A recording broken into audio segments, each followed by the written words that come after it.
Hi, this is Lisa Hall with Tight Ship Business Coaching, where I help entrepreneurs and small business owners get organized for greater success in their business.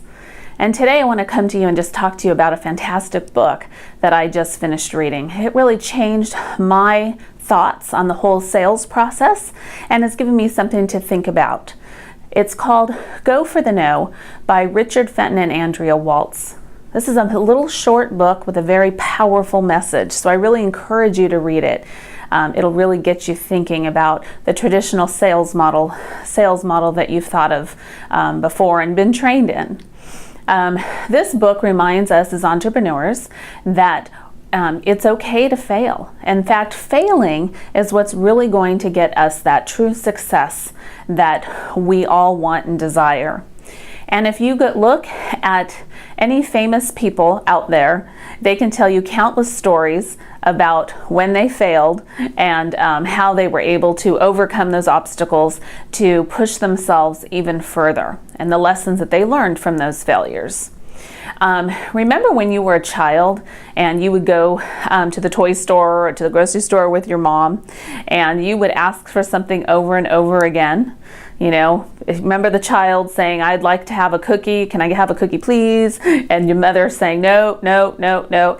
And finally, at the end, what happens? Your parents would give in, right? The parent says, "Oh, fine, yes, you can have that cookie," right? When do we lose that tenacity to keep asking again? When do we get that fear of the word no? When does that happen to us? As children, they don't seem to care that they're told no countless times before they hear yes. So this book encourages us to just keep going for the no, and eventually it might turn to a yes. In this book, it put out that 4 to 6 times the average consumer says no before they actually say yes and are sold on a product or service.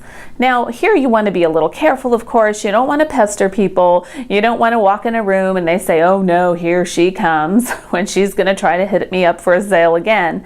But you can gently keep these people that have turned you down in the sales process before on your newsletter. You can send them your holiday cards. You can send them, little notes and connect them with other people in your network that might be great connections for them. Just remember to stay in front of them, right? Don't write off those people that have said no.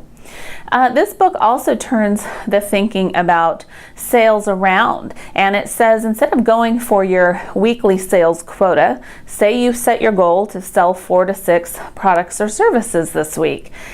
This book says instead set your quota to hear 14 to 15 no's this week, because what typically happens is we start off our week full of momentum, full of drive. We're going to hit those 4 to 6 sales, and if you get to that point by Tuesday or Wednesday, your momentum drops off and you think, I already hit my quota. Why do I need to push harder and further?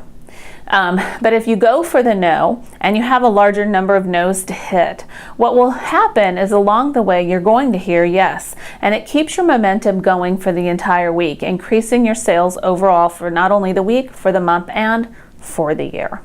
So I'm really going to give this this whole thought process some deep thought and careful consideration, and might implement it into my business and see how it works. If you do the same, or if you read the book, I would love to hear your feedback on it. Again, the book is Go for the No. It's by Richard Fenton and Andrea Waltz. If you do happen to read it, I'd love to have your feedback here on my YouTube page. And if you would like to further connect with me, you can do so by going to my Facebook page. That's Tight Ship with Lisa Hall. And I have a weekly newsletter that you may sign up for on my website, and that's www.tightship.us. Until next time, this is Lisa Hall.